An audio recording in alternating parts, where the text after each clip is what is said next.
Nisha, I guess I should record. Are you recording or do you want me to record as well? Code as well. I didn't know I could do that.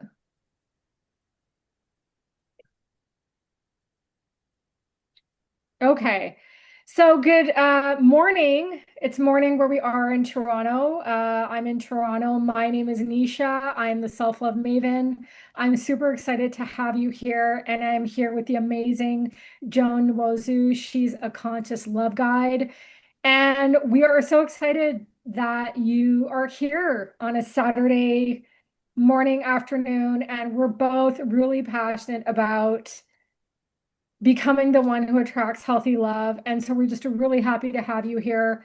Um, Feel free to engage in the chat. We encourage that. We have, a nice group here today, but we are gonna keep you muted just to avoid any background noise. But just know, feel free to put comments in the chat.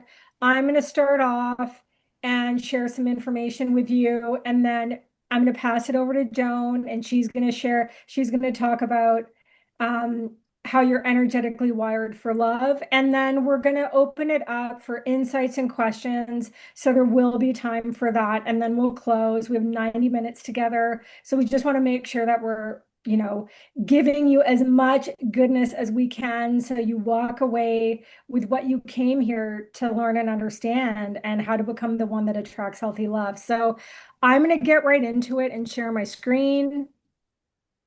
If you can't see something, um, please feel free to let me know, or Joan, let me know, because I think I can see you all off to the side. Um,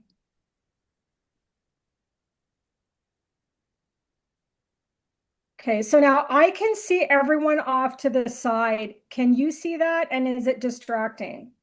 No, it's good. It's good? Okay. Amazing. So welcome. This is a self-love masterclass. Welcome to the Become the One Who Attracts Healthy Love. So this is a masterclass for high-achieving women. We're all high-achieving women. I am Nisha Goyal, your self-love expert and coach, and I'm here with my good friend, Joan Nwosu, conscious love architect and expert on human design.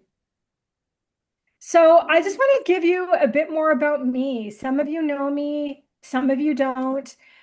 There's a lot, but this is me in my corporate garb, right? My high achieving type A garb. I spent most of my life alone, as in without partnership, not by accident, but by assignment. This was what my soul chose. Healthy love wasn't ever safe to me. It wasn't modeled for me. And it wasn't consistent for me in my life. I learned that love was temporary, it was conditional, and it was not safe. And so I became hyper independent and I learned to do everything on my own. We're not born hyper independent. We don't come out of the womb that way as babies. It's a survival pattern that a lot of us learn through our upbringing and our life experiences. And kind of behind the strength, I'm a very strong person, was a lot of pain, a lot of excruciating loneliness, numbing, disconnection. I drank, I ate my feelings, I took pills, I've scrolled till I'm blue in the face, I've numbed, I did it all. And I just hit a point where I got tired of feeling like I was surviving. I burnt out for a decade. I couldn't walk my dog across the street. My relationships were a mess.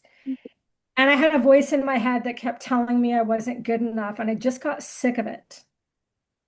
And I realized that I had to start doing the work on myself. I had to do something to quiet that record in my head. And, I'm simplifying this, but, I've become her. I've become that woman that I wanted to be, that's ready for that healthy love, that is complete as she is. I'm not perfect. My life isn't perfect. I'm not happy and bouncy every minute of the day, but I know how to love myself through it. And that's why I'm really passionate about showing you how to do this, because I have mastered the relationship I have with myself. And with that has come a lot of negativity. And on the flip side, there's a lot of good, right? Because life happens to us all. And so that's why I'm so passionate about sharing this with you, because I truly believe that the most important relationship that you have is the one that you have with yourself, right? Um, we can divorce somebody else. Just putting my timer on. We can divorce somebody else, but the relationship we have with ourselves is a lifelong courtship, and there is no option for divorce. Can't get away. Why is my screen not advancing? So, I didn't just heal, I rebuilt who I was and I became her. And now it's my honor to guide women through this shift. And it really is an identity shift. And you're going from being hyper independent and alone to open and grounded and ready for healthy love, right? Healthy is the operative word. So now I just want us to do a check-in. Okay, so I can't really see the chat. I somehow lost the chat. But so Joan is watching out for that. But if self-love were a relationship status, let's be honest, most of us have ghosted ourselves, right? What would your status be today? Put it in the chat. A is complicated, B, I'm working on it, or C, I'm fully committed.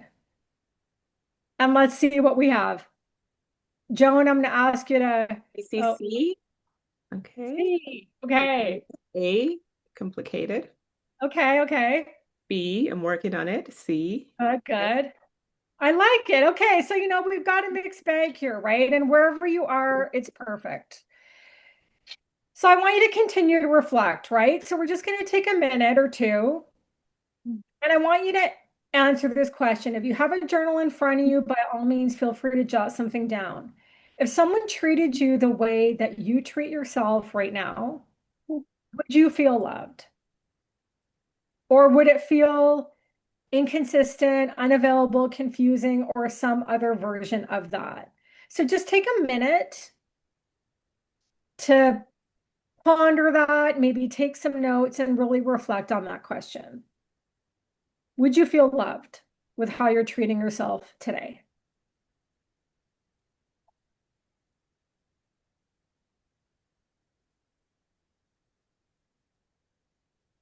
And I'll just wait for maybe another 30 seconds.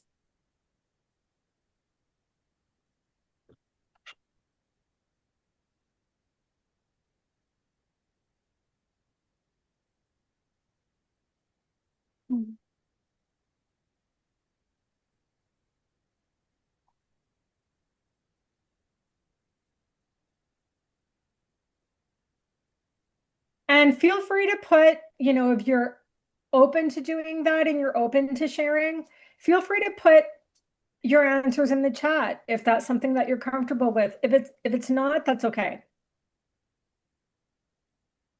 Okay. Now, the next question I have for you is I want you to be honest. Do you believe that love is inevitable for you? Or are you feeling uncertain about it? Do you feel that it's going to happen for you? What happens when I ask that question? Or do you think it's something that happens to other women that other women get?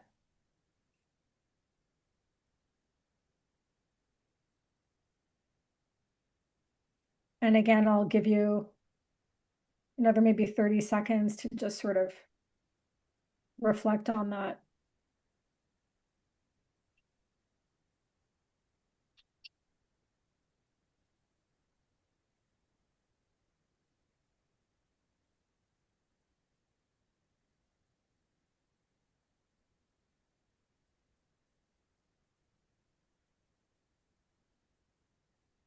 See, the chat's on fire. I like it. Hmm. Okay.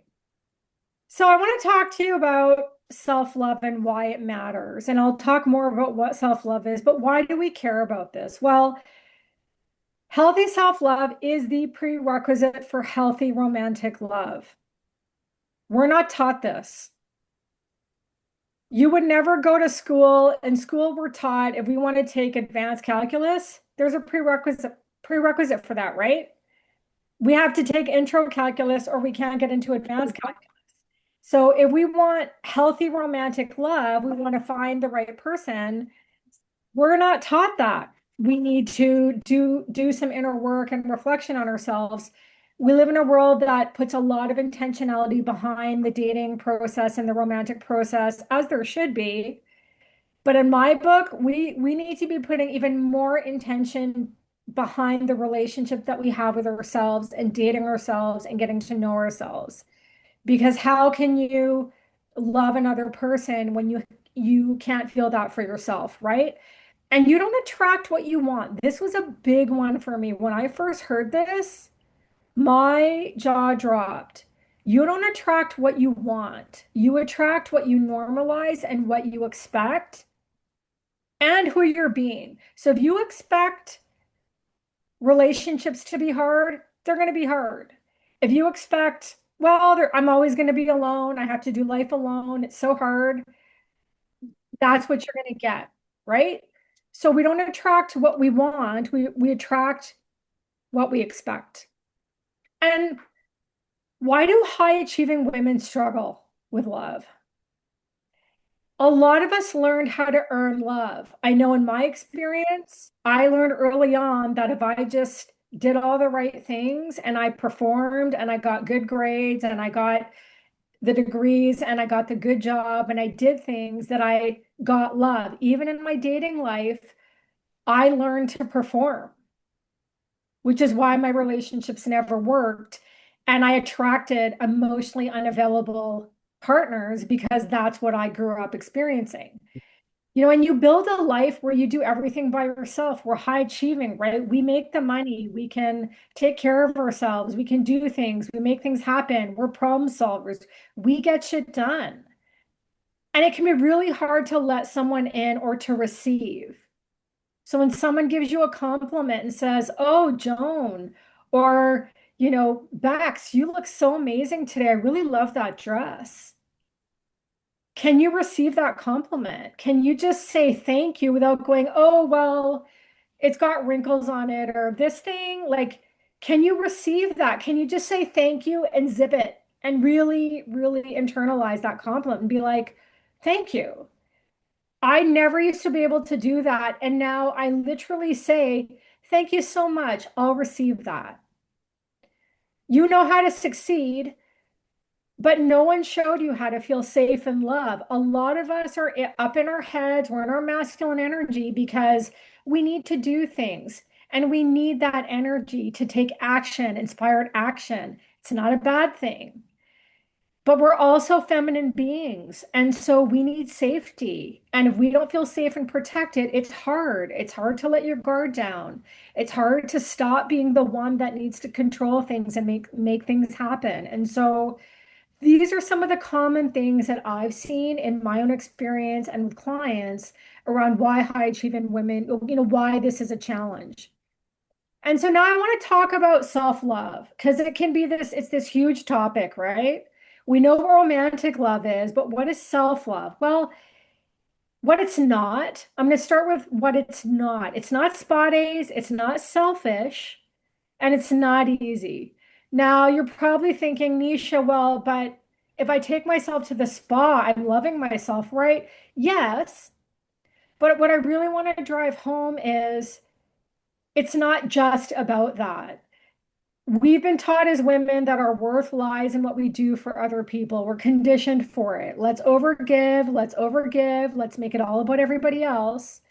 And so it's hard to take time for yourself, to stop doing things, and you feel selfish. It is not selfish to take care of your well-being. It's actually how you were designed. So when you are taking care of your well-being and truly, truly living your best life, what you can give to the outside world and your relationships and your friendships and your career is so much abundant.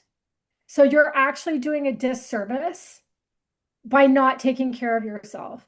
And it's not easy, right? This is not easy work. It's easy to love ourselves and give ourselves a pat on the back when something great happens. And we should do that. But self-love is about what happens when you're not feeling great. What is it? These are examples. It's setting boundaries. It's speaking your truth. It's regulating your nervous system. It's choosing you every single day, even when it's uncomfortable, especially when it's uncomfortable. So when someone asks you to do something and you're exhausted and you really want to say no, can you say no? And just let it be? Do you have to over explain? I grew up in a house where I was not allowed to express my emotions. Nice girls don't get mad. I couldn't get angry. And I kept it in and I just took it and I kept giving and giving. And then what happened? I burnt out and I completely exploded at every person in my life that was close to me because I wasn't honoring the voice inside me that said, this is not right. I wasn't listening to that inner conversation and honoring what my body was telling me and my mind. So it's choosing you and putting you first every day. And when you do that, you can give more in your life. But we've been conditioned to believe that we need to give to everyone else first and then put ourselves last. And this is really important. So when I said self-love is not easy, it's not about how you feel about yourself on a good day. It's how you show up for yourself on a hard one. So when you're having a bad day or you made a mistake or something didn't work out the way you wanted it to, what's that inner conversation? What are you saying to yourself? Like, I'm such a failure. I'm so stupid. What do you say after the words, I am? So this is about starting to pay attention to the words that you use to describe yourself and to what you're saying. If you're tired and you just want to lie in bed, but you have a whole laundry list of things to do, I'll tell you right now, my kitchen is full of dishes. I used to let that bug me. Now I'm like, it's okay. I'm doing the best I can. I'll do them later. I'm doing the best I can. That's my grace mantra every day. So that's what self-love is. It's honoring yourself every moment of every day, even when you're in a bad emotional state and you want to eat your feelings. Still happens to me. But it's not about toxic positivity, right? We're not trying to fake it all the time. And so I want to talk to you about the pillars of building a healthy relationship with yourself because we're not taught this. And I just want to break these terms down for you in a really simple format. So there are four pillars to building a healthy relationship with yourself. And we hear a lot of words thrown around, right? Like self-love, self-trust, self-worth, self-care. What do they all mean? Well, self-love, it's how do I treat myself? If I want to lie in bed, do I say, oh man, I should get up? I don't want to. You're so lazy, Nisha. Or do I say, it's okay for me to rest today? I'm doing the best I can. Self-worth is what do I believe about myself? That impacts how you treat yourself.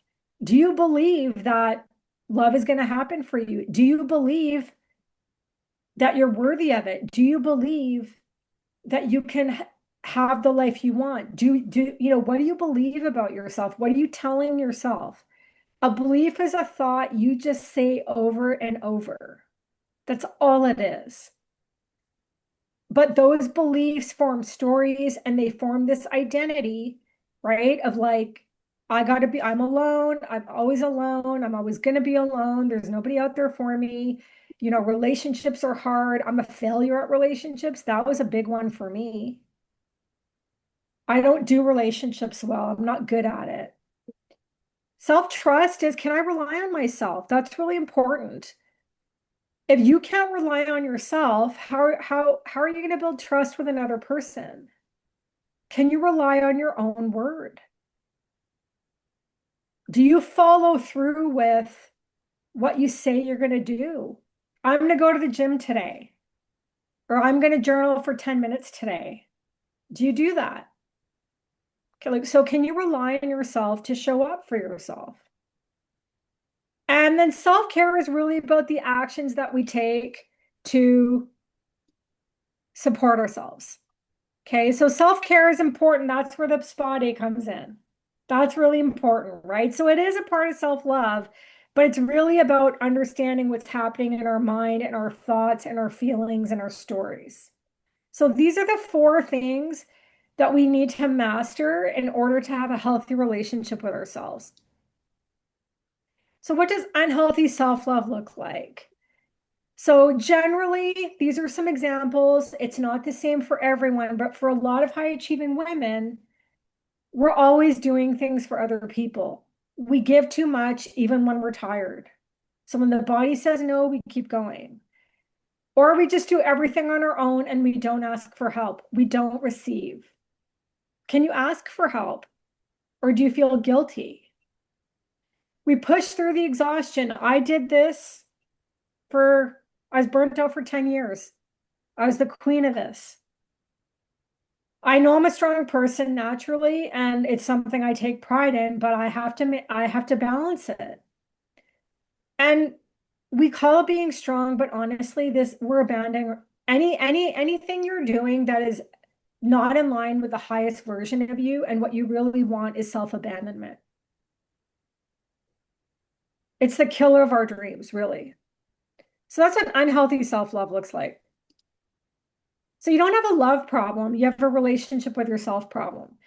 That's what we're really talking about here. Obviously, we want to attract healthy love, but what Joan and I are talking about is the relationship with yourself. That's the one, the first and foremost that matters on a daily basis, right? Is taking care of your thoughts, your feelings, your well-being. Because when you do that and you heal and you come from wholeness, your vibration increases and the universe is going to deliver you an energetic match for that vibration. When you're not and you're smack talking yourself, your inner critic is getting the better of you, you're pushing too hard, you're exhausted, you're stuck in your head, there's nobody out there for me, I'm a failure, whatever your inner dialogue is, your vibration is way down here. So in the past, that's why we attract people that are mirrors for where we are. I was emotionally unavailable, so I continually attracted emotionally unavailable relationships until I started to heal and really do the inner work. That's when I started to attract the type of person that I want. So how do you do self-love? It's a big thing. So I have three pillars in my process that I teach. And these are the three C's of self-love: commitment, consistency, and congruence. And it's not something we do in 30 minutes. This is a daily process, right? Self-love is a practice. The first step is a commitment where I say yes to me. We are very good at intentionally going through the process to love, honor, and cherish another. We do that. We make a commitment. There's a party, there's a wedding, there's a white dress. But what about the commitment to yourself? I have my clients literally sign a contract that says, I'm going to love, honor, and cherish myself, and put that intention out there. The second, because really, once you make that shift and you understand that it starts with you and it's not up to somebody else to be our emotional Advil, it's up to us to support ourselves and take care of ourselves and honor ourselves. And obviously, we want a partner that's going to do that, but it first starts with you. When you make that decision, it changes everything. Second step is consistency. And this is where you're saying to yourself, I show up for me. This is where the work happens. It's easy to say I'm gonna say yes to myself, but on a daily basis, are you showing up for yourself? Are you doing the work? Are you looking at your thoughts? Are you engaging in a process of self-discovery? Do you understand why you're angry? Why am I mad? Why did this happen to me? I'm having a bad day. How do I handle this? Right? There's a whole slew of things we can do in this phase, and it's never really done, but it's a daily practice of consistently showing up for yourself, even on the days where showing up for yourself might just be putting on your pants. Like I've had days where I put on my pants, my polka dot blue pants, and I take my dog out for like a quick pee, and she doesn't get more than 10 minutes.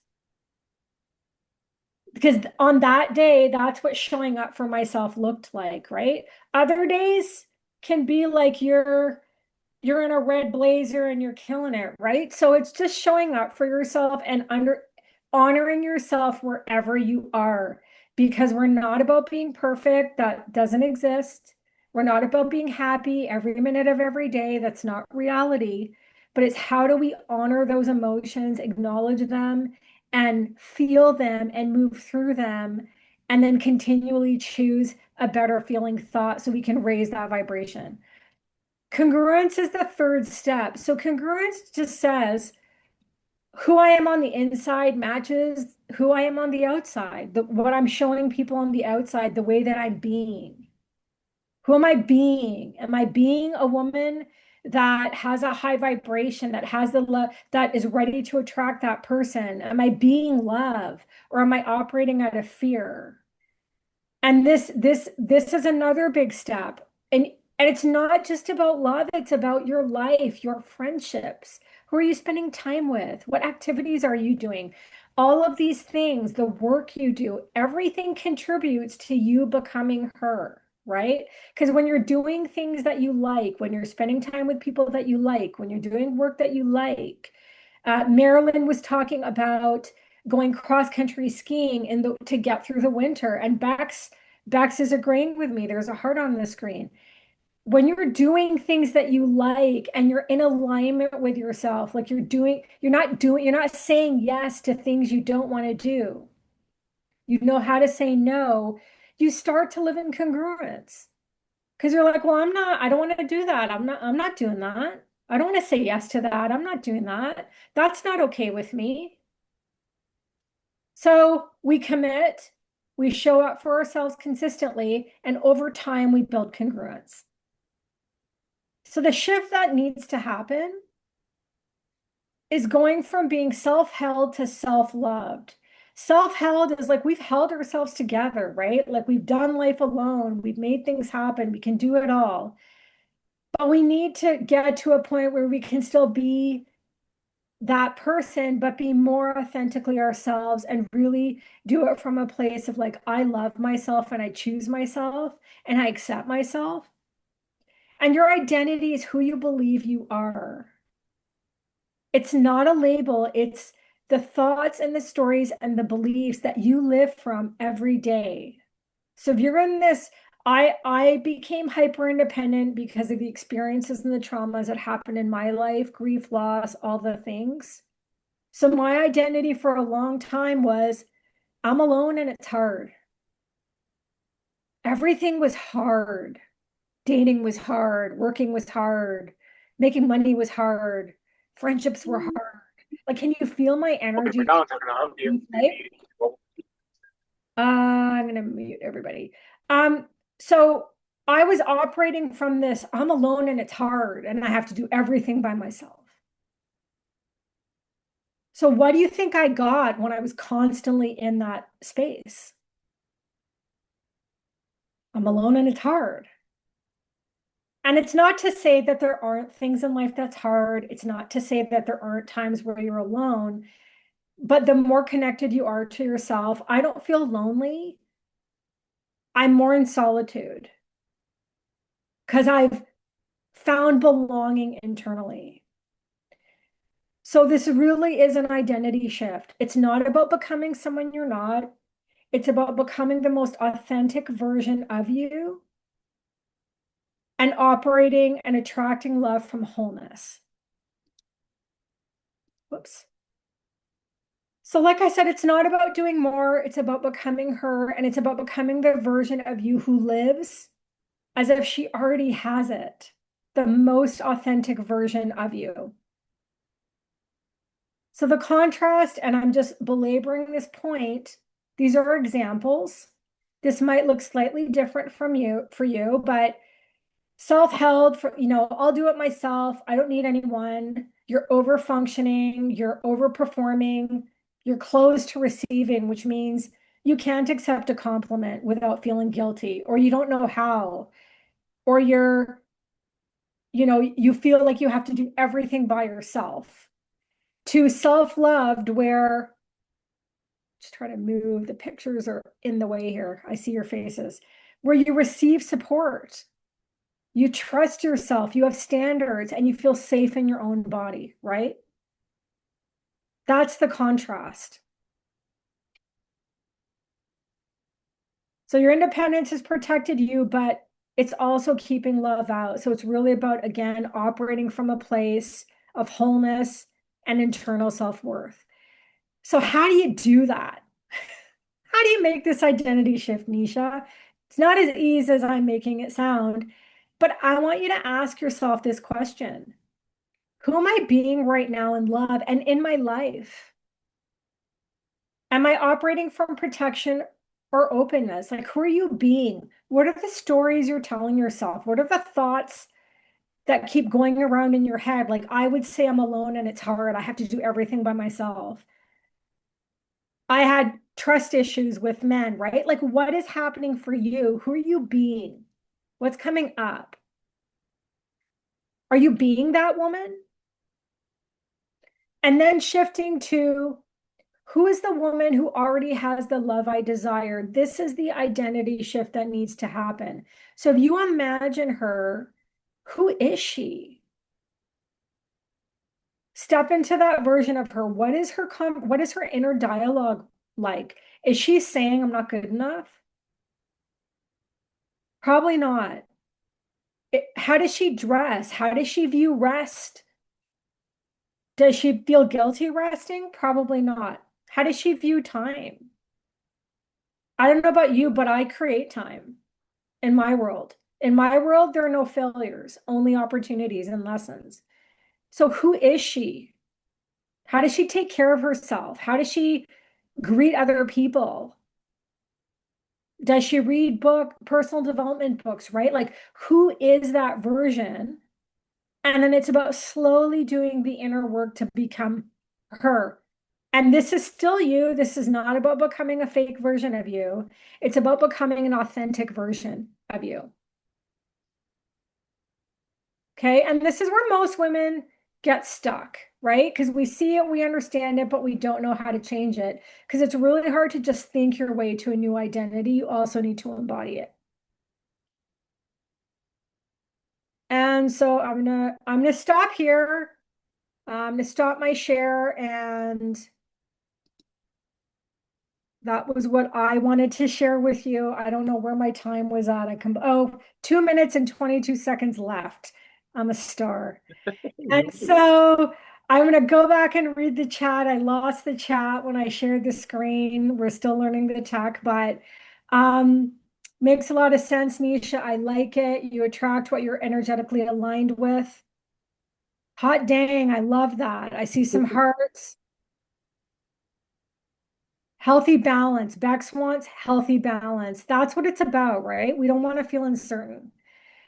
You can get love, but it needs to be a healthy version. Okay, great.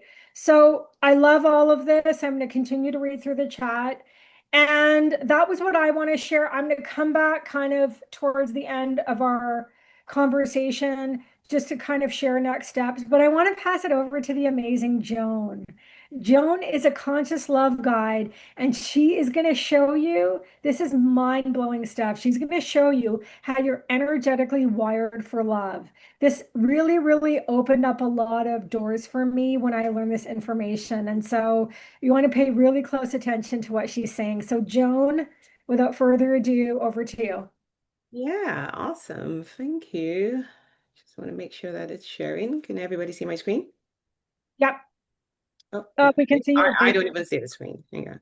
Okay, there we go. Yep, you're good now. Awesome. So thank you, Nisha, and welcome everyone again.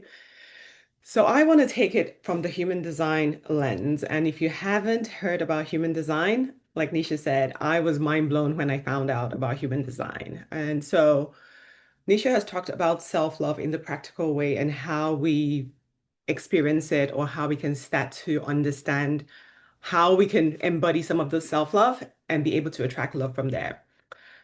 But I want to take it a little bit deeper with human design. So if we say that self-love is our intention, then human design is your roadmap of how to actually get it. So this is about knowing the real you, not the version of you that you've been living with, not the conditioned version, not the one that social media said, the one that your parents said, your culture, religion, whatever it is. It's not about that. This is now about who you truly are and how you can love yourself from that. So let's jump in.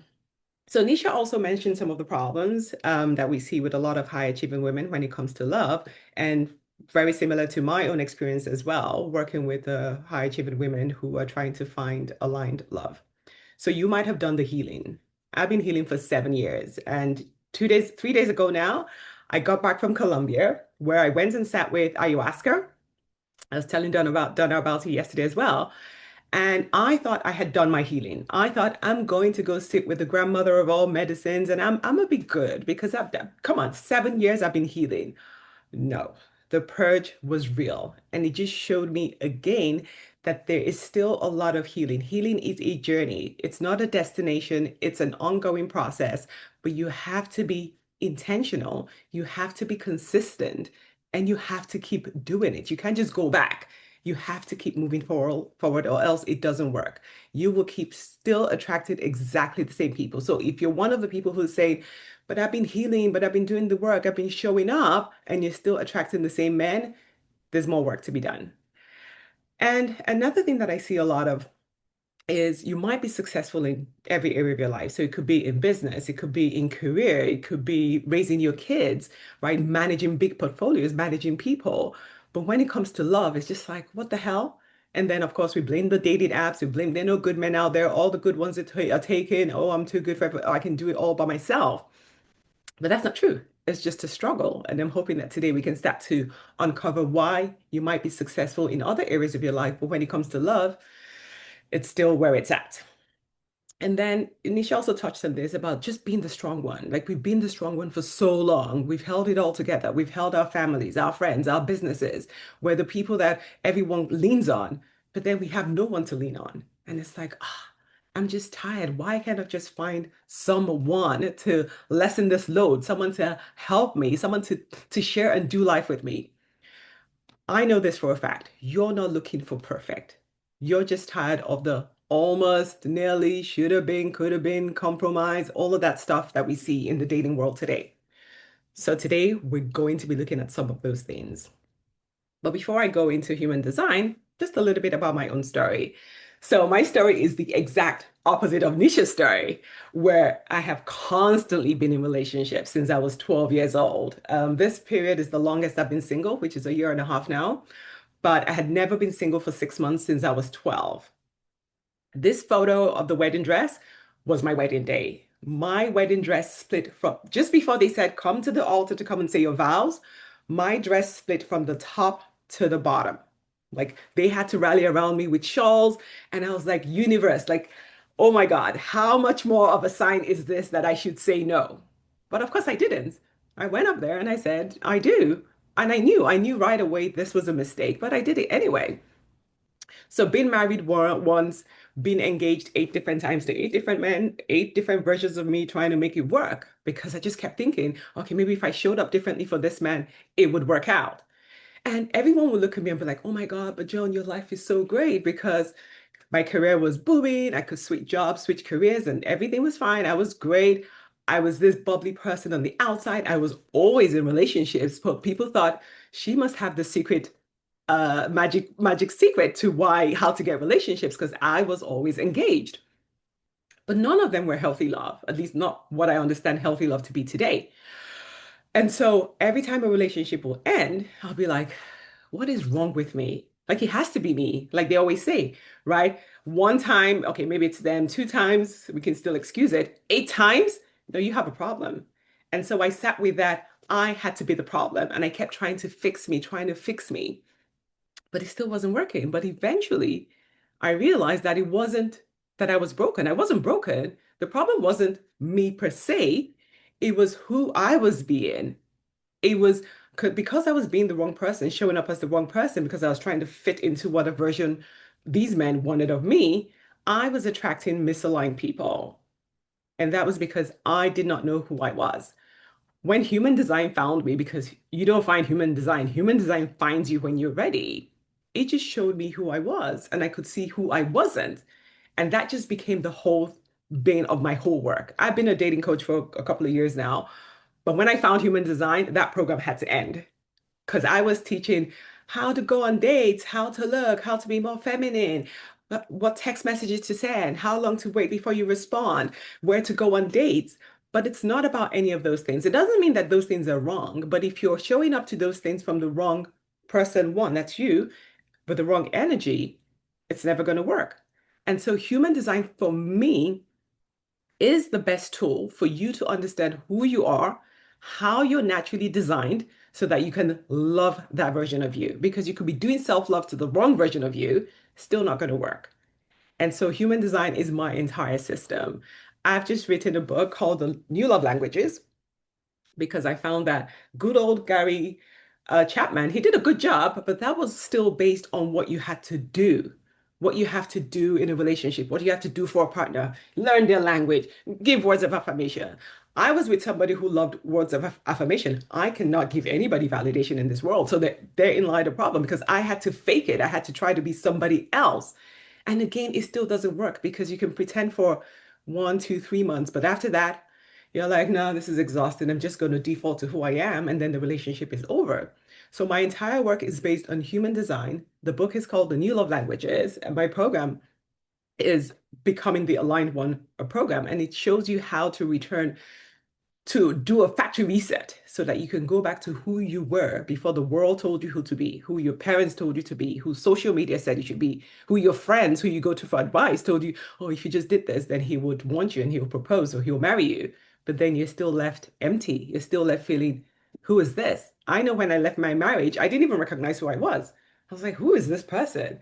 I had become this shy person who was unsure of herself, who lacked confidence, who was looking to everybody else for validation. That was never me. That was just all of the situationships and misaligned relationships that I had gotten myself into. So that's why human design is my life's work right now. And that's what I hope to be able to show you today, how human design can help transform how you approach loving yourself and also how you approach romantic relationships. Okay, why is this not moving? Okay. So, like I said, human design is not my work, it's not my brainchild. It was channeled actually by Ra Uruhu, who's Canadian. He's late now. And this is what he said about human design when it comes to love, in particular romantic relationships. He said, human design is here to strip away the generalizations that torture us, that we somehow have to be exactly the way Hollywood does it or whatever. Each of us is unique in our capacity for love, and we all have it. The moment you're living out your true nature, your nature, you get to experience your capacity for love. And that's something very, very special. The first time I saw this quote, I was like, that makes a lot of sense because everybody had been telling me how they do love. And even with my clients, and even if I took a poll right now and asked each person what it was you were looking for in love, your answers are all going to be different. No two people have the exact same needs for love. No two people even describe what a healthy or loving relationship is. And so, why are we following this Hollywood Cinderella story? Love should be this way. Somebody said, they said, if he loved me, he would do this. If she loves me, she'll be this way. No, it's about returning to your own unique nature for love. You are uniquely wired for love. And if you don't know what that is, hopefully today you're going to find out how you, in particular, are wired for love so that you can just rest in being that version and be able to attract your aligned love from that. So, human design. So, human design is a complicated system. The first time I saw it, I was like, what in the world gibberish is this stuff? And it's a lot. But when it comes to the part of human design that talks about love, it's a little bit simplified. I also found that there were not too many people doing this, so I created an even simpler version so that you can quickly understand how you are uniquely wired for love. But as an overview, the love gates, there are 10 of them. The love gates govern how we do love. So this is how you attract, how you experience, everything to do with love, how you do love and how love does you. That's what the love gates are. There are two types. There are the transcendent love gates, which are four, and this is love through you connecting to something else. It's usually to a higher purpose. So, like for people who love causes, right? People who love just nature, who love being in the world, people who want to connect to spirituality. There are people who are just wired that way for love. And then we have six mundane gates. This is now the romantic love. This is how you love someone else. This is how you show love person to person. And that's really the most important part of the talk today. Mundane love, because we're talking about romantic love today. For everything in human design, there's always two parts. There's the shadow, which is the low vibration, like Nisha was saying. This is all those things at the bottom of the scale of consciousness. And then there's the gift expression, which is where you want to be operating from so that you can attract the aligned partner for you. Because again, you don't attract what you want, you attract who you're being. So the constant question you have to always be asking, am I in the shadow or am I in the gift? If you're attracting the wrong partners, then you're probably still in the shadow. If you're attracting the right partners, then maybe now you're operating from the gift expression of your gate. So knowing this will help you with choosing partners, knowing how to show up, knowing how to give and receive the way that you are designed to, not trying to follow somebody's tactics. Oh, let me just buy a wonderful gift. Like, wait, gifting is not for you. Just do love the way you are wired to do love, and everything else will fall into place. And it will help you create that safety that we all want. Because one thing that's common in women, especially when they're looking for love, is they want safety. They want safety to be themselves. They want safety to be held. When we're going through all our crises, you want somebody to hold space, to be able to say, I got you, where you don't have to hide any parts of you. It's safe to be you. So, like I said, there are 10 love gates. Today, we're only going to be talking about one, but I'm going to share with you what the 10 gates are.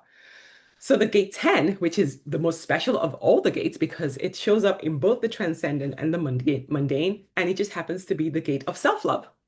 So there's the gate 10, which is love and being alive and self-love. We have the gate 25. So if you look on the left, those are all the transcendent. Universal love. These are people who just love everybody. Think of Jesus or Buddha, people that just love the whole world and everything within it. Right? Gate 15, loving humanity. These are the people who are constantly fighting for causes. They don't want injustices in the world. They want fairness. They love through fighting for the people. So this is more generic, more universal type of love. So these are the transcendent. And then you have 46, which is loving the body, right? These people really honor their body. They feel like the body is really that temple that we've all read about. And they really, really honor it. They really believe that their love is shown through the body, and through their body, they know what's right for them. And then we have the mundane. So these are the romantic love. So the gate 44 is successful love. If you have this gate, it means that for you, love means that we're thriving together. When we come together, we have to be working towards something. We have to be thriving together, or else it's not really love. And then the gate 40, Nisha also mentioned about earning love. I have the gate 40, so I know this very deeply. These are people who overgive. If I just did this, then they'll love me. I did that in my relationships. I gave and gave and transformed their whole lives, still ended up alone. So the overgiver are constantly trying to do, constantly trying to fix. These are people who attract all the fixes, all the projects. I can already see the potential. I'll make his life better.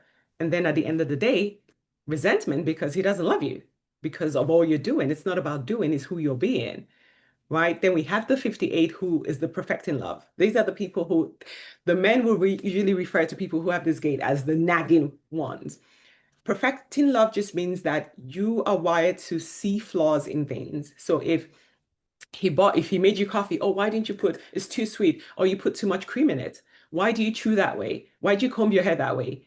It's not because you're complaining, it's because you believe that when you're making a relationship better or making your partner better, it's how you show them love.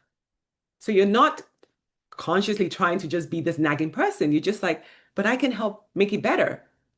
But again, there's the shadow side of that, where it feels like you don't appreciate them for anything. You always have a problem with every single thing that they do.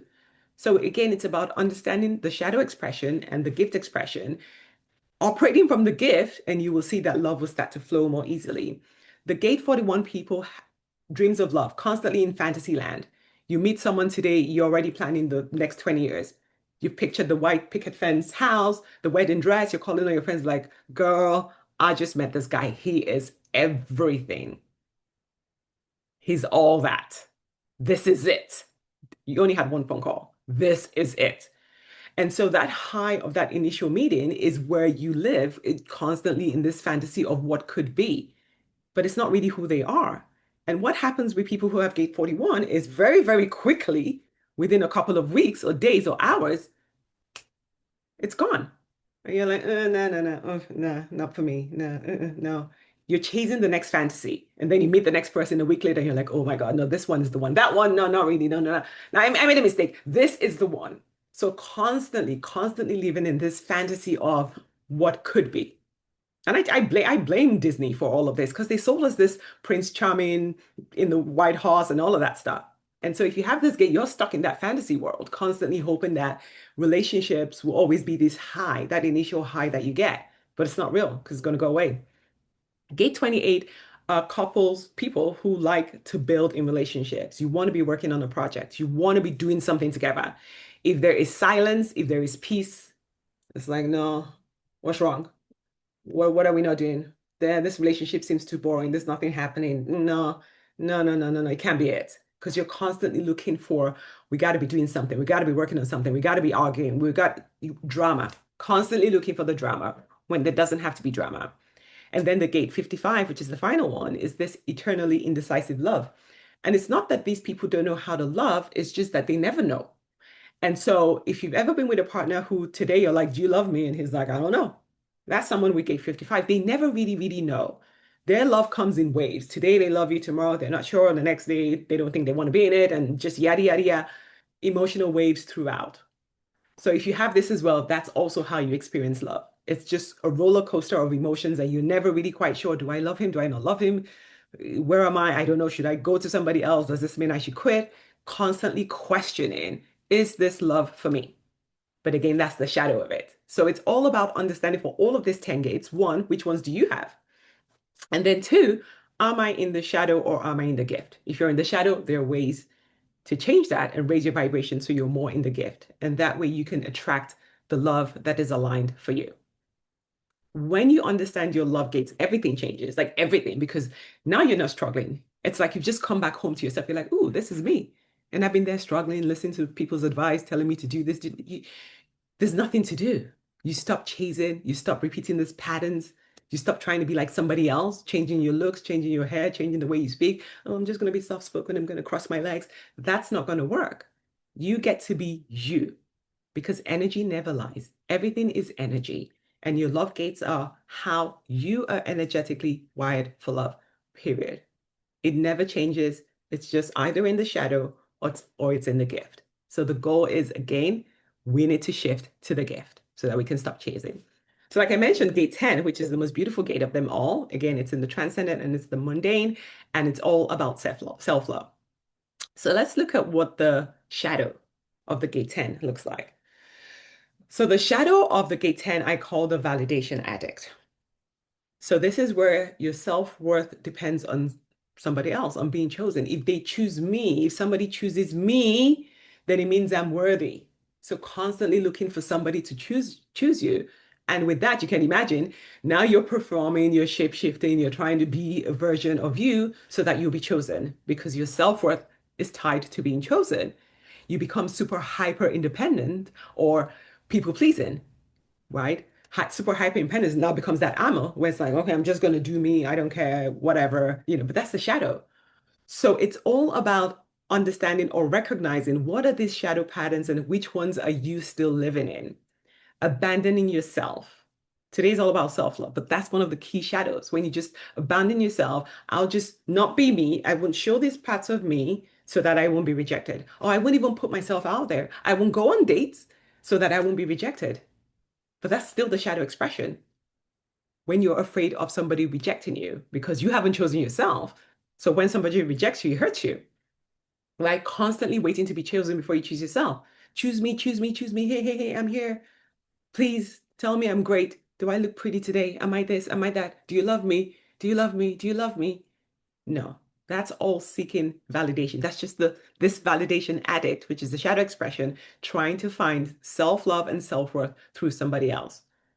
So constantly seeking for reassurance. right? Another one that I think is very subtle, this being aloof or being detached. I see that with a lot of my clients who have gate 10, and it's like, I'm not going to date. I'm happily single, right? Because again, you're just like, I'm not going to put myself out there. I'm done. I'm good. But that's not real because we're not wired to be alone. We're all wired for love and it's available to all of us. So, gate 10 validation addict is constantly asking, do you love me? Am I enough? Every day in a relationship. Very, very painful because you haven't chosen you because you don't love yourself enough. So, a reflection point that I have for you here is where are you still negotiating with your truth for validation? Where are you still trying to be a version that is more palatable, that is more desired rather than being you? And what would it look like for you to love yourself fully, fully, flaws and all, because none of us are perfect. Loving yourself fully, not just parts of you that you think look good to the other person, but truly the parts of you in its totality. And then we have the gift. So the gift is the sovereign self, where you're truly yourself. And what that looks like is you show up authentically without performing. Like there's nothing to prove. I'm me. This is me. And let those who are attracted to me show up and let those who are not see you later. And really being okay with that. Being able to stand in the truth of who you are, not who they want you to be, not who society said you should be, who you are. When you show up, you behave in alignment with your true values. So it's not okay in some situations you're this and no, you're always you. This is what is important to me. This is who I am. And this is how I show up every single day. You're able to be soft, but you're able to set boundaries as well because we're no longer shape-shifting. You're able to choose partnerships from wholeness. It's no longer, oh, come and complete me, come and make me happy, come and do this. A partner should do X, Y, Z. No, it's not about that. You are already whole. So you show up from wholeness. There's no lack. You are whole all by yourself. Your self-worth comes from within. It's not up for negotiation. It's from within. You know who you are. You know your self-worth within yourself. You don't need that external validation anymore. If you get it, fine. But that's not what makes you feel worthy. You accept yourself fully. And I'm going to talk a little bit about acceptance, but you accept yourself fully. I am enough exactly as I am. And from that, your self-love now flows to others. That's how you can now go from self-love to loving other people. It starts with you.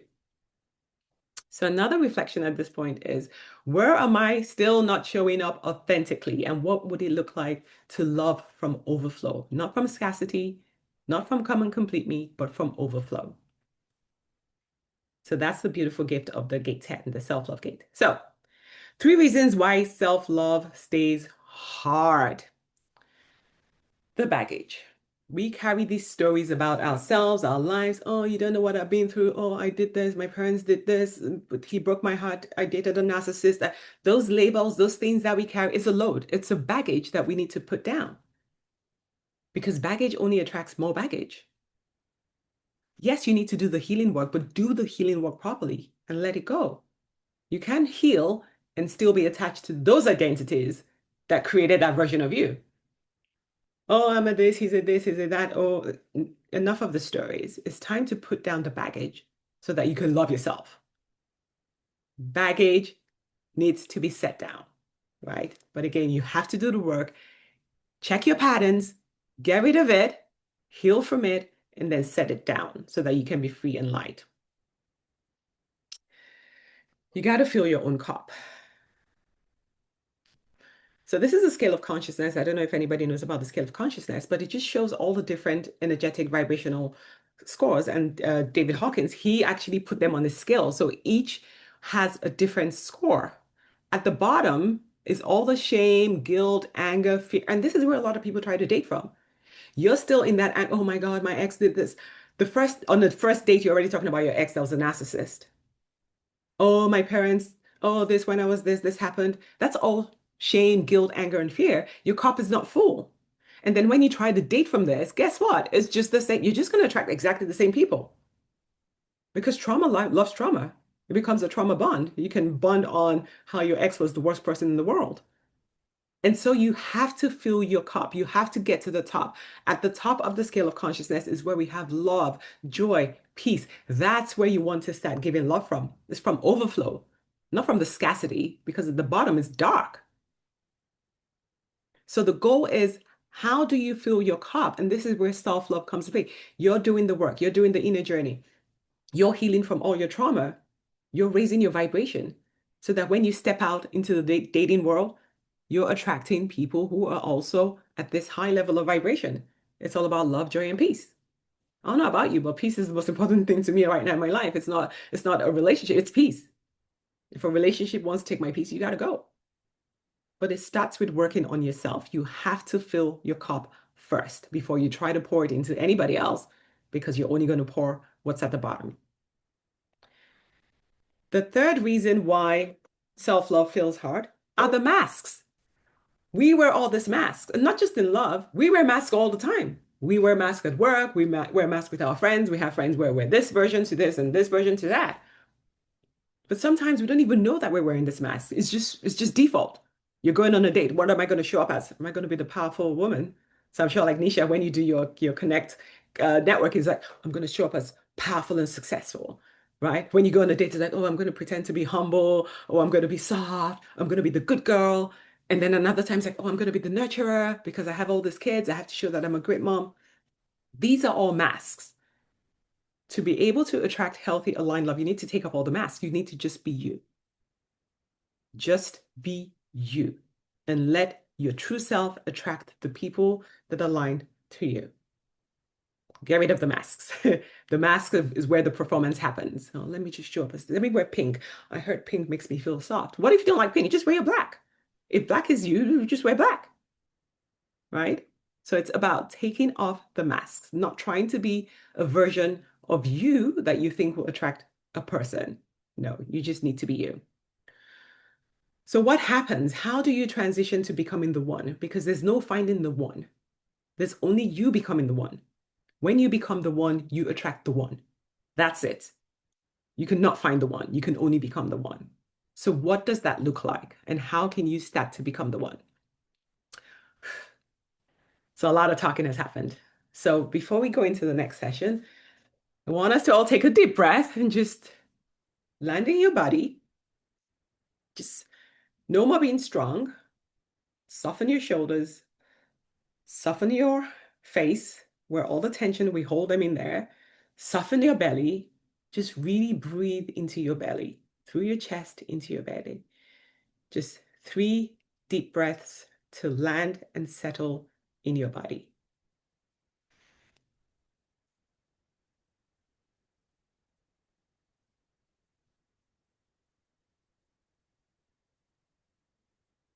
There's no more performance. There's no more needing to be strong. There's no more, I need to do. Now we want to step into being the truth of who you are, who you always were before the world told you who you needed to be. Okay, so I've got 3 little questions for you.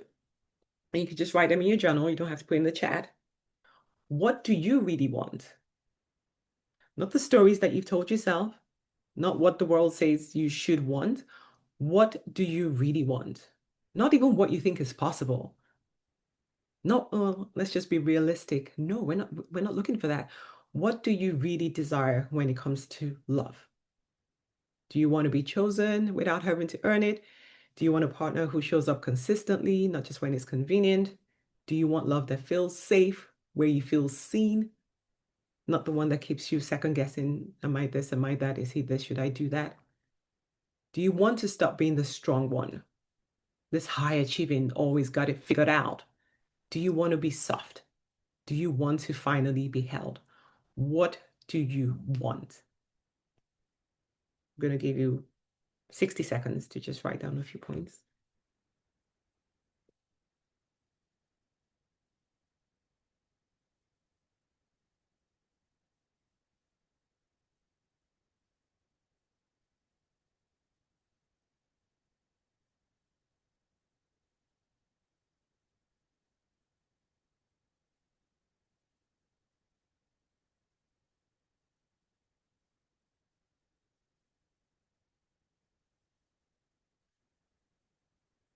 Okay. Now the second question, and this is about you now. And Nisha kind of touched on this as well. But what do you really believe? What do you believe about yourself when it comes to love, about what you deserve, about whether love is even possible for you? So start with in love, I believe, dot, dot, dot, fill in the blanks. Do you believe you're too much, you're too independent, too successful? No man can handle me. I'm too much drama. I have too much baggage. I'm broken. I'm unlovable. Do you believe that the kind of love that you answered in question one exists for others, but not for you? Or do you believe that it really does exist for you and you can get it? Do you believe that you need to shrink yourself? This is another great thing that successful women do. Let me not tell them about all my accomplishments. Let me just pretend like I'm this humble, not so intelligent person. Do you believe that love always comes at a cost? Because a lot of successful women, I don't want a man who's I'm not gonna trade this. I'm not ready for this. You think it comes at a cost. What is that cost? And is it true? Because whatever you believe is your identity, and that's what you attract. So, what do you really believe about love for you?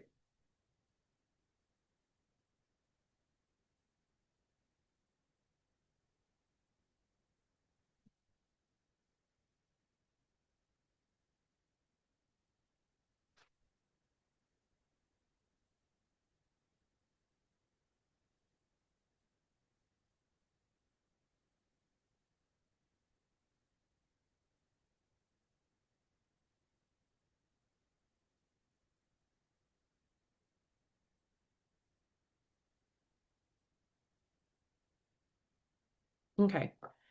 The final question is who do you need to become? Because, like we said, it's not about doing, doing, doing. It's who you need to become.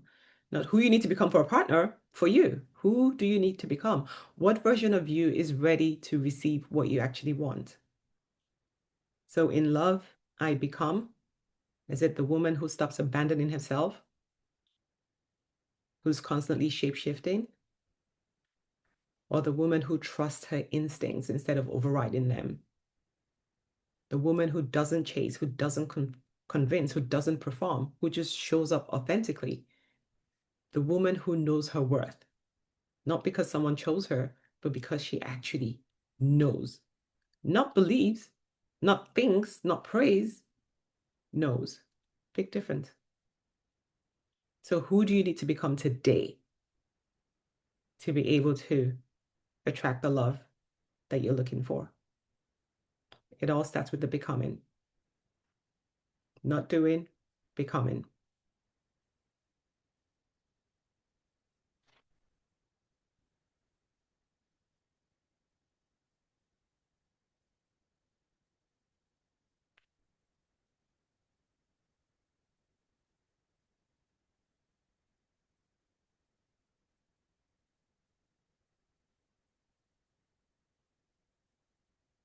Mm.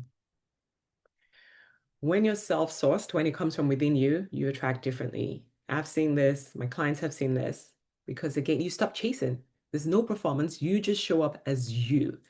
And the right person feels that. They feel it at an energetic level. It's not about physical tactics, scrolling, dating, swipe. It's not about any of those things. You show up in your wholeness. Wholeness attracts wholeness. This is not a concept. This is a law. You attract who you are being. And that's the whole purpose of this work. Who are you being? How are you paying attention to that? What can you improve? What can you do better so that you can be whole and attract a partner is whole? So I went through gate 10. Like I said, there are 10 of these love gates. And the question becomes, so which one are yours? Because you don't have all of them.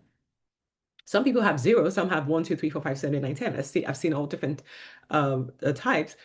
But you need to know which one are yours so that you can start operating from the exact way that you are naturally wired for love. So how do you get your love gates? How do you know which ones are yours? I'm going to share that at the end.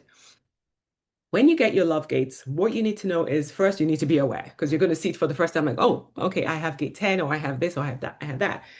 All the gates, it doesn't matter what it is.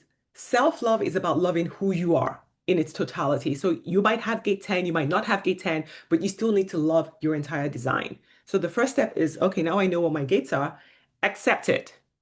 You accept it and you start to embody it because these are your love languages. This is how you do love, whether you're doing it consciously or unconsciously. If it's unconscious, then it's shadow. But if it's consciously, then it's the gift expression. So you can just show up as that version of you. You can start embodying, oh, I have the gate 40, I have the 44, I have the 58. What does the gift look like? Oh, how can I embody that daily? And you will see the moment you start doing this work, you start attracting different people. And that's the third piece. Because the more you do it, the more you start attracting from alignment, the more you start making decisions from your design. You're like, oh, I know who I am. That's not for me, right? Dating becomes easier. We hear a lot that dating is hard because you're just dating from you're listening to everybody, or you're just dating without a manual. You don't have the map for how you're supposed to do love. But now you get to see your map. Now you get to see how you're wired for love. And dating becomes easy because one, you're only attracting the right people. And then even from the list of the right people, you can say, nope, that's not for me. Don't want it. Now you get to choose because you've chosen yourself, because you know yourself, you've mastered yourself, you've understood, okay, that's not me. I need to heal from that. That's not my story. That's my parents' story. Like you can now operate from the authentic version of you. Love becomes easy. Dating becomes super, super easy. So this is how you get your report. So the first code here, the QR code, if you want to scan it, is how you download your own gates, your own love gates. It will show you what out of the 10, which ones you have. It would also show you the shadow and the gift of both. And it will give you some reflection points of, okay, how can I transition from the shadow and the gift? The beautiful thing about human design is human design doesn't teach you something that your soul doesn't already know. Like anybody who reads their design, you're like, oh, that's me. There's recognition right away. There's resonance right away. You're just like, oh, okay. Oh, that's why I act that way. Oh, that's why. Oh, now it makes sense. But we've never had a system to show us how we are. We've all been guessing. We've all been doing this trial and error. Let's just do this. Somebody else did that. It worked for them. It worked for this. And we've just been trying. No more trial and error. Now you get to see how you are wired for love. Like I said, I used to be a dating coach teaching just generic tactics. And then I discovered everybody's different. I can't be telling someone who like Nisha, you and I talked about it. She has self-love, gate 10. I don't. We're going to see love differently, right? And my first conversation with Nisha, just a few sentences, I said, Nisha, I suspect you have gate 10. And she's like, I don't know. I don't. I was like, check. And she checked and she had gate 10. I said, it makes sense. So once you know how you're wired, it becomes easy. You're like, that's me. Oh, look, I was trying to do love like someone with gate 44. That's not you. So now you can get access to your own love gate report so that you know how you're wired for love. And then I also have my book, which is not out yet, but you can pre-order it now. And that explains all the 10 love gates. And it also comes with a workbook that will walk you through how you can transition from the shadow to the gift expression of your gate. And if you're a couple as well, it shows you how you would finally, maybe you can have some compassion for your couple. Because I'll tell you one thing that hit me with love gates was the gate 40. So the gate 40 is the provider gate. If you have the gate 40, you are a provider. When I saw that, I was pissed. I was like, why do I have to be the provider? But the world said the man is the provider. Well, guess what? A lot of men don't have it. So now you can start having compassion for a partner because you know that that's not the way they show love. That's not how they're wired for love. And you can now look at their own love gates and be like, oh, so this is how, oh, this is what you have. Oh, and you accept and you love them the way they are wired for love. Not how you're wired, how they are wired for love. So it's such a great tool for couples, for singles. It just helps relationships be better because now it's not this expectation that we got from Hollywood stories. Now it's the truth of who you are and who they are. And then love becomes what it was always meant to be, a mirror for you to expand, for you to be seen, for you to be held, a space for growth, for your evolution. That's what relationships have always been. They are mirrors to show you where you are so that both of you can help each other evolve. That's it. The love gate is the map for how you can start to attract healthy, aligned love going forward. So take a picture, download your love gate, and then you can share it with me. I can geek out on this all day, right? If there's something you don't understand, happy to explain it. We can book a call and just talk through it. Because my goal is to make sure that everybody understands how they're wired for love, and love becomes easy. You just do it that way, and you will see that the aligned partners start to show up. Nisha, over to you. Amazing. I love it. I have to go back to the what Joan was referring to, the conversation we first had when she was like, because I had my chart, but I hadn't I didn't dive into it. She's like, I bet you have gate 10.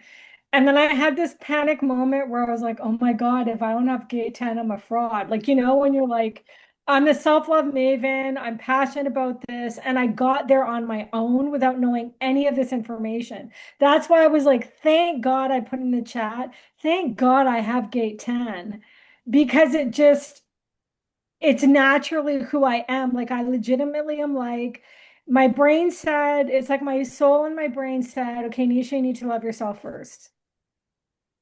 and and now it's so much easier for me to bring someone in my life.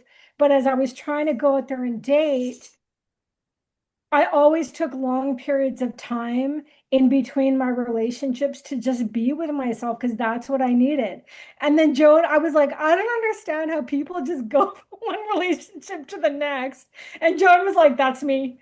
And I didn't mean like, wasn't trying to be judgy, but I just don't get it because that's not me, right? I'm like, love yourself first, right? So there's something to this. I encourage all of you to do that. That was really, I bought my book, so I'm really excited to get it and dive into it. So thank you so much for that. I'm just going to share my screen one more time and just show you what I have for you. Can you see that? Yep. Okay, amazing. Okay. So just in terms of next steps, right? So we talked about becoming her, right? Becoming this version of you that is attracting love from wholeness. And so I have a relationship pattern assessment. So I've noticed there's specific patterns that high achieving women get stuck in. We're probably operating with multiple ones, right? I'm the strong one, I'm the fixer, I'm the high achiever. We don't usually just have one, or maybe some of us have one. And so for you to kind of understand where you are, there's a free assessment. You can scan the QR code, or you can just go to my website and it'll pop up. So that's free for you, right? It's just 10 quick questions and you can see where you're operating from. So I really encourage you as you go down this path to take advantage of that and just to learn more. And this is all about awareness. This is a process of discovery. So take a picture of that QR code and get the free relationship assessment. And then if you want to go even deeper, I'm offering my infamous identity blueprint session, right? Becoming her, the identity blueprint session. I wish I had this. It's taken me 10 years of like going all over the place and doing the work to really understand this, but I wish I had this roadmap. And so it's a 90-minute session where you can understand your blocks, your patterns, and kind of where you are now. And we're looking at the stories and the beliefs and things and that identity that you're in. So where you are now versus where you want to be. So who's that 10 out of 10 version that we've been talking about, Joan and I, that is attracting from wholeness, where you're like, I'm not perfect, but I'm good enough as I am. So in that session, I work with you and talk to you, and we literally map out, and you will get a roadmap that will take you from this is where I am to this is where I want to be. So they're normally 97 US, but if you use that discount code I have on there, it's 47 US for you today. So you can scan that if that's something that's resonates with you.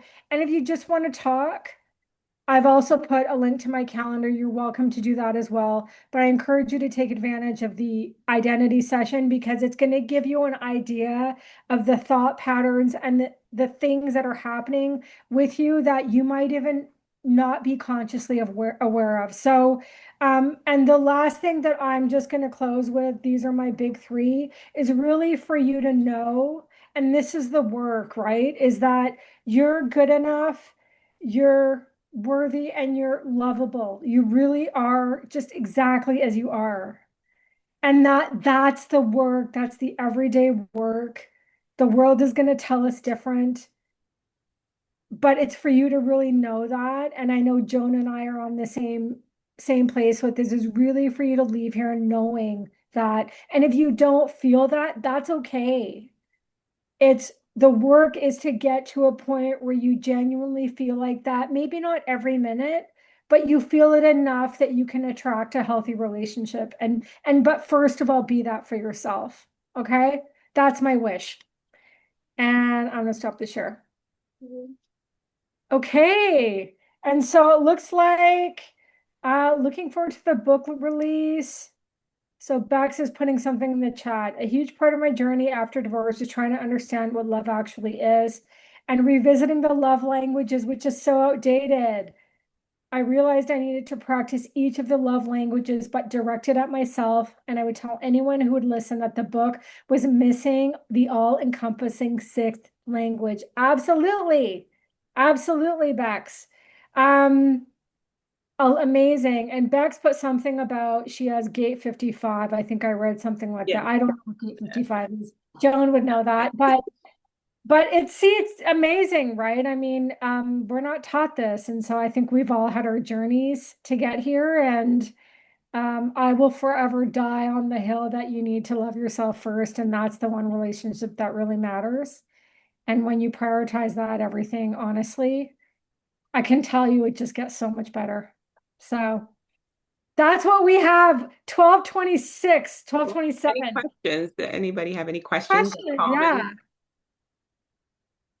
Does anybody want to share anything? Any questions for either Joan or myself?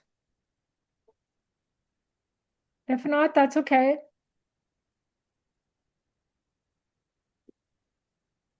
Okay. So if there are no other questions, we will definitely send out the slides. You'll be getting an email from Joan and myself, and also with access to the replay as well.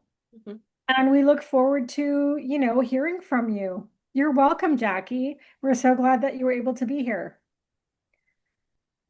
All right. Well, it's a sunny Saturday. I'm going to get out there and enjoy it. I hope you all do too. And thank you so much for being here with us, really. Showing up is such an important step in your own journey. You're welcome, Marilyn. It's good to see you. All right. Bye, Sure. everyone. Have a great weekend. Bye.